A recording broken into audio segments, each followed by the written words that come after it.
ఒకప్పుడు గురక అంటే గాఢ నిద్రకు సంకేతం. కానీ ఇవాళ గురకను డాక్టర్లు ఒక జబ్బుగా పేర్కొంటున్నారు. గురక అనేది కేవలం పక్కవారిని మాత్రమే ఇబ్బంది పెట్టే సమస్య కాదు.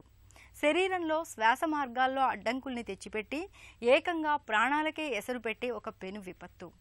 మొన్నటిదాకా గురకకు కేవలం సర్జరీనే పరిష్కారంగా ఉండేది. కానీ ఇవాళ అందుబాటులోకి వచ్చిన మందులు, జీవనశైలిలో తగిన జాగ్రత్తలు తీసుకోవడం ద్వారా గురకను చక్కగా అదుపులో ఉంచుకోవచ్చు. గురకకు అడ్డుకట్ట వేసే మార్గాల గురించి ఇప్పుడు తెలుసుకుందాం. గురక ఏదైనా చిన్నదైనా కానీ పెద్దదైనా కానీ దాన్ని జబ్బు లక్షణంగానే పరిగణిస్తూ ఉన్నాం. ఇప్పుడు దానికి సంబంధించిన కారణాలను వెతకవలసిన అవసరం ఎంతైనా ఉంది. ముఖ్యంగా ఈ అధిక బరువు అనేది, స్థూలకాయం అనేదే ఈ గురకకు ప్రధాన కారణం. అందులోనూ ఈ స్థూలకాయలు అయ్యే కొద్దీ కూడా ఈ ఫ్యాట్ అనేది మనకి గొంతులో కూడా చుట్టు భాగాల్లో పేరుకోవటం వలన లోపలికి వెళ్ళే దారి తగ్గిపోతుంటుంది గాలి. దానివల్ల ఈ గురక చాలా ఎక్కువగా వస్తుంది.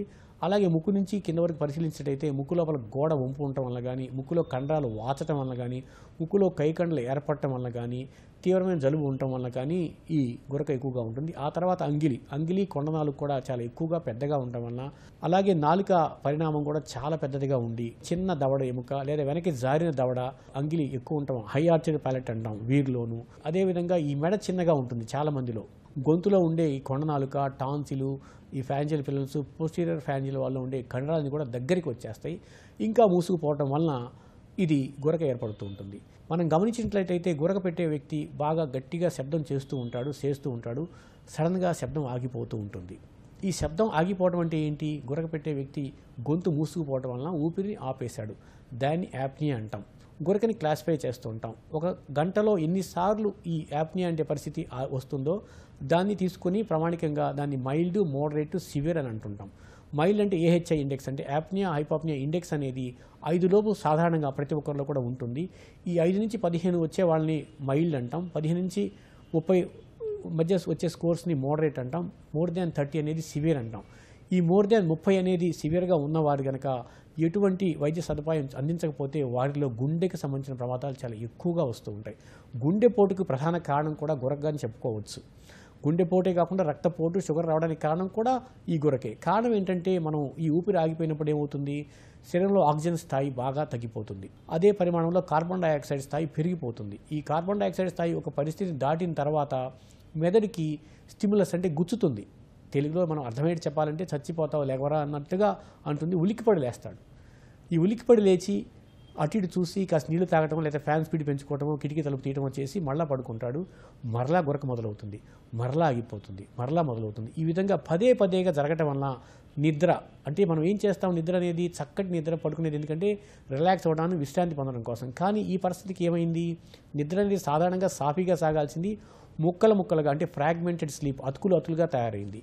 దానివల్ల ఇతను ఏం చేశాడు? నిద్ర కోసం పోరాటం చేశాడు. నిద్ర కోసం యుద్ధం చేశాడు. యుద్ధం చేసిన వాళ్ళు మరుసటి రోజు ఏం చేస్తారు? మెలుకున్న తర్వాత మరలా విశ్రాంతి కోసం ప్రయత్నిస్తూ ఉంటారు.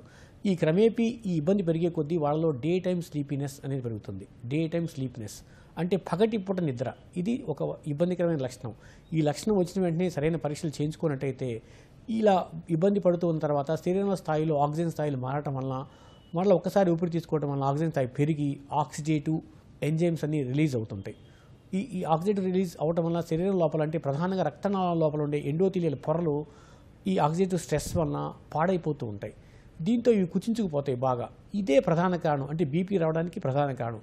ఈ బీపీ అనేది కూడా ఎక్కడ వస్తుందంటే ముందు గుండె మరియు ఊపిరితిత్తుల మధ్య భాగంలో వస్తుంది. దాన్ని పల్మరీ హైపర్టెన్షన్ అంటాం. ఇది ఒకానొక ఇబ్బందికరమైన డేంజరస్ కండిషన్. ఆ తర్వాత సిస్టమిక్ హైపర్టెన్షన్గా పరిణామం చెందుతుంది.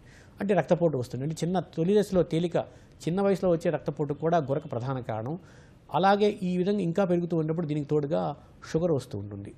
ఈ గురక, బీపీ, షుగర్ ఈ 3 రావటం వలన గుండెపోటు శాతం చాలా పెరుగుతూ ఉంటుంది. ముక్కులో ఉన్న అడ్డంకులు అనుకోండి, గోడను సరిచేయటం, కండలు తీసివేయటం, పాలిపులను తీసివేయటం.